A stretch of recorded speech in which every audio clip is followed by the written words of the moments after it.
Hello, friends.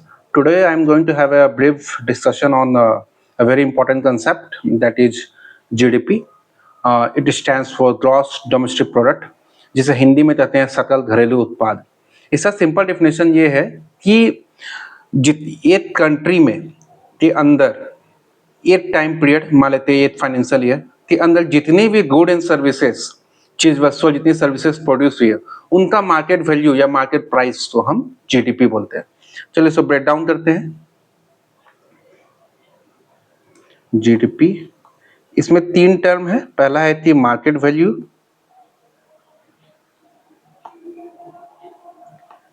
इसका good and services का. Third one is with in a country, मतलब एक कंट्री का.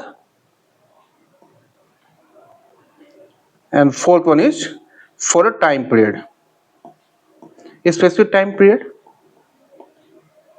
ये चार चीज है. तो गुड एंड सर्विसेज पहले होता क्या है वो समझते हैं. Good and services, right. तो गुड क्या हो गया? चीज वस्तु जो इकोनॉमी में प्रोड्यूस हुई है, जैसे मोबाइल बन रही है, कार बन रही है, जो टेंजिबल थी ना, जिसे हम फील कर सकते हैं, राइट. तो विद इन अ कंट्री, एक कंट्री के अंदर, फॉर एग्जाम्पल अगर एप्पल इंडिया में कोई मोबाइल प्रोड्यूस करता है तो उसे हम, एप्पल तो है अमेरिकन कंट्री, बट अगर वो इंडिया में मोबाइल प्रोड्यूस कर रही तो उसे हम इंडिया के जीडीपी में लिखेंगे.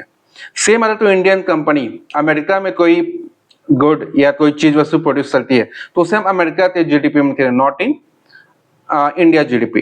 ठीक है. और थर्ड वहां दिया हुआ है कि फॉर अ टाइम पीरियड, एक टाइम पीरियड होना चाहिए. लाइक ये फाइनेंशियल ईयर, लाइक हमारे यहाँ फाइनेंशियल ईयर कहाँ चलता है? फ्रॉम 1 अप्रैल टू कॉरस्पॉन्डिंग जो अगला आने वाला है 31 मार्च तक, राइट. हाँ, एक यहाँ टर्म है सर्विसेज क्या होती है. जैसे हम किसी को पढ़ा रहे हैं, राइट. पढ़ा रहे तो उससे बदले हमें जो फी मिलेगा, राइट. सर्विसेज तो टेंजिबल चीज नहीं है, तो चीज वस्तु तो प्रोड्यूस नहीं है, बट हम उसे सर्विस दे रहे हैं, उसमें पढ़ा रहे हैं, उससे बदले जो पैसे मिलते हैं तो वो भी एक टीचिंग की सर्विसेज है. बदले में कुछ चीज प्रोड्यूस नहीं, बट उससे बदले हमें पैसे मिल रहे हैं, राइट. कोई फी तो भरेगा ही. तो वो हो गया आपका सर्विसेज जो हो गए वो प्रोड्यूस हो गया.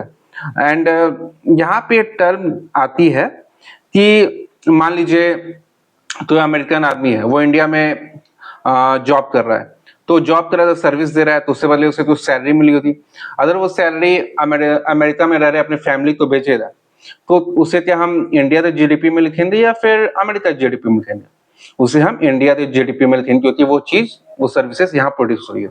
सेम अगर तो इंडियन अमेरिका में काम कर रहा है, जॉब कर रहा है, वो वहां से जो जॉब के जो सैलरी वो अपने फैमिली को इंडिया में भेजेगा, तो हम वहां के इंडिया के जीडीपी में नहीं बल्कि उसे अमेरिका के जीडीपी में लिखेंगे. ठीक है. एक टाइम पीरियड होता है विद इन कंट्री. उन सबका जो मार्केट वैल्यू आ रहा है, मार्केट वैल्यू मतलब मार्केट प्राइस. मार्केट प्राइस हम क्यों ले रहे हैं? यूनिफॉर्मिटी के लिए. क्योंकि मान लीजिए कोई पेन बना, चीज वस्तु है, मोबाइल बना, इनका तो यूनिट नहीं है जिसे हम उसे मेजर कर सकते हैं, बट हमें पता है कि money as a measure of value. जैसे मोबाइल, उसका दाम है 10,000 एंड पेन है उनका दाम है 20 रुपए. तो ये सारे यूनिट क्या है, रुपीस में आ रहा है ना, तो इसे हम मेजर कर सकते हैं, इसलिए हम उसे मार्केट वैल्यू में कन्वर्ट कर देते हैं, राइट. तो चलिए अब फॉर एग्जाम्पल इसे और अच्छे से समझते हैं. मानते फाइनेंशियल ईयर 25-26 कहां से कहां चलता है ये? 25 to 26. 1 अप्रैल 25 से लेके 31 मार्च 26 तक चलेगा.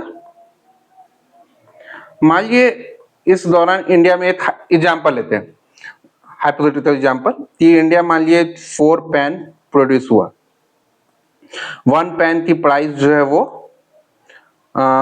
20 रुपीज है, तो 4 पेन कितनी होगी? तो ₹80.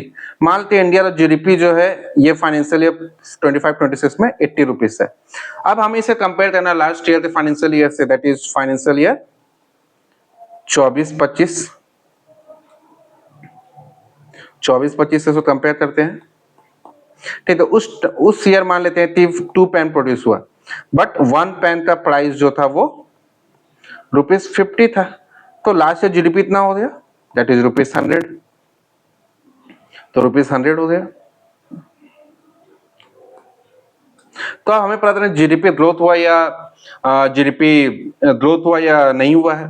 तो हमें पता है ₹80 100 से छोटा है, तो हमें साथ ही जीडीपी ग्रोथ नहीं हुआ है, वो जीडीपी हमें माइनस में। तो कितना हुआ, 100 माइनस 80 इतना हो गया, 80 माइनस 100 तो -20 बाई कौन इस कंपेयर कर रहे हैं, तो 23-24 से 24-25 से उस वाला जीडीपी 100 है इंटू 100, तो पता चला कि -20% है। जीडीपी उतना है वो नेगेटिव में है, बट क्या एक्चुअल में ऐसा हो रहा है?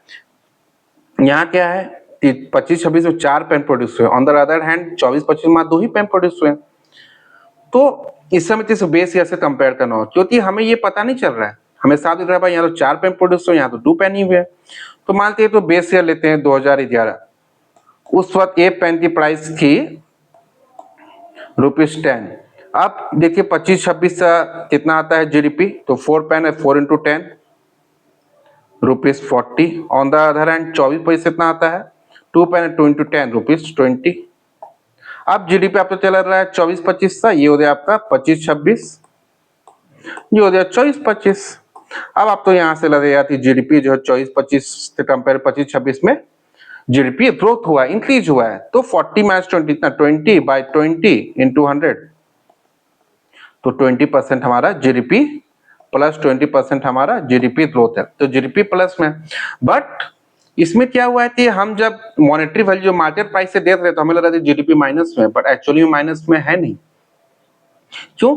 क्योंकि देखिए यहाँ पर हमारा जीडीपी जो था कितना प्रोडक्ट बना है, कितना गुड एंड सर्विसेज प्रोड्यूस हुआ है, उनका मार्केट वैल्यू था। बेस क्या है, कितना प्रोड्यूस हुआ है सर्विसेज, तो साफ पता है यहाँ 4 पेन हुआ है, 2 ही पेन हुआ है। बट ड्यू टू इन्फ्लेशन क्या हुआ कि 24-25 में इन्फ्लेशन ज्यादा थी, तो उस टाइम पेन का प्राइस 50 था। On other hand next year pen का जो प्राइस है वो कम हुआ है, मतलब पेन का डिमांड जो है, पेन का जो प्राइस है वो डाउनफॉल हुआ है, राइट। तो इस साल पेन का प्राइस बने, तो इन्फ्लेशन में कारण क्या हो सकता है, डिमांड सप्लाई में कुछ मिसमैनेजमेंट हुआ होगा, हो सकता है आपका 25-26 में आपका क्या बोलते हैं डिजिटल प्लेटफॉर्म बहुत ज्यादा इंक्रीज हुआ है, आदमी पीडीएफ ज्यादा यूज कर रहे हैं, आदमी डिजिटल पेपर डिजिटल मोड में ज्यादा वर्क कर रहे हैं, डिजिटल पेन ज्यादा यूज कर रहे हैं, तो पेन का जो डिमांड है वो घट गया है, हैंस पेन का प्राइस घट गया है कंपेयर टू ये। ऐसा हो सकता है तो डिमांड सप्लाई में कुछ मिसमैनेजमेंट होता है, तो इन्फ्लेशन जो होता है, जब भी तो चीज की डिमांड बढ़ता है तो सब प्राइस बढ़ता है, डिमांड घटता है तो सब प्राइस फ्लक्चुएट होता है। हम डिमांड सप्लाई पे एक अलग वीडियो बनाएंगे, उसे आराम से समझेंगे। तो ये हो गया जीडीपी। तो ये जो जीडीपी जो हम बेस ईयर साथ इन्फ्लेशन साथ एडजस्ट करते हैं उसे बोलते हैं, ये जो जीडीपी है इसे बोलते हैं ये रियल जीडीपी। और जब हमसे एक्चुअल जीडीपी जो हम एडजस्ट नहीं किए हैं अभी बेस ईयर का, उसे बोलते हैं नॉमिनल जीडीपी। तब ये जीडीपी का क्या कंसेप्ट हमें समझ में आया, ये बात समझ लेते हैं। जीडीपी मतलब क्या, कि जब कोई कंट्री के कोई इकोनॉमी में, मान लीजिए कोई कंट्री में विद इन इस टाइम पीरियड, मान लीजिए फाइनेंशियल ईयर में जितनी भी चीज वस्तु और सर्विसेज प्रोड्यूस हुए उनका मार्केट प्राइस को हम जीडीपी बोलते हैं, राइट। मार्केट प्राइस क्यों लेते हैं, क्योंकि यूनिट को यूनिफॉर्मिटी लाना है, क्योंकि money is a measure of value.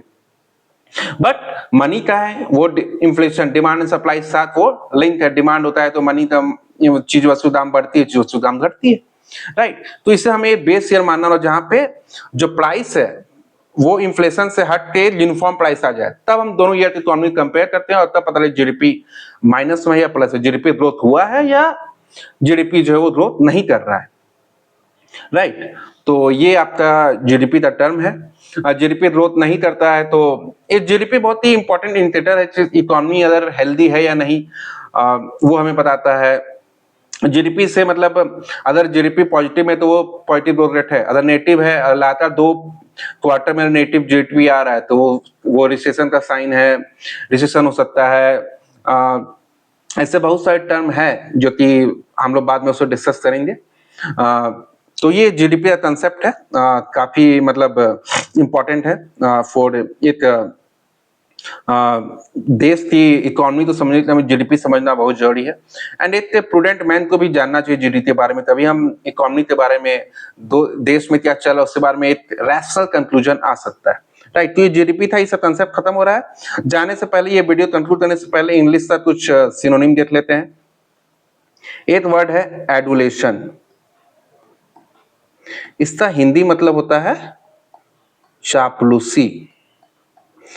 ठीक है, एडुलेशन मतलब होता है चापलूसी करना, सीधा वाहवाही करना, राइट। तो इसे सिनोनिम क्या होते हैं? एक होता है फ्लैटरी, एक होता है ब्लैंडिशमेंट,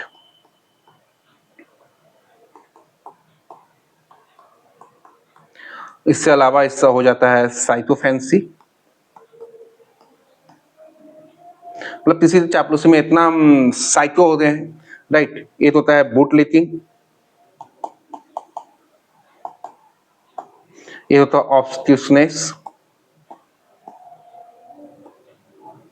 कोस, कैजुअलरी,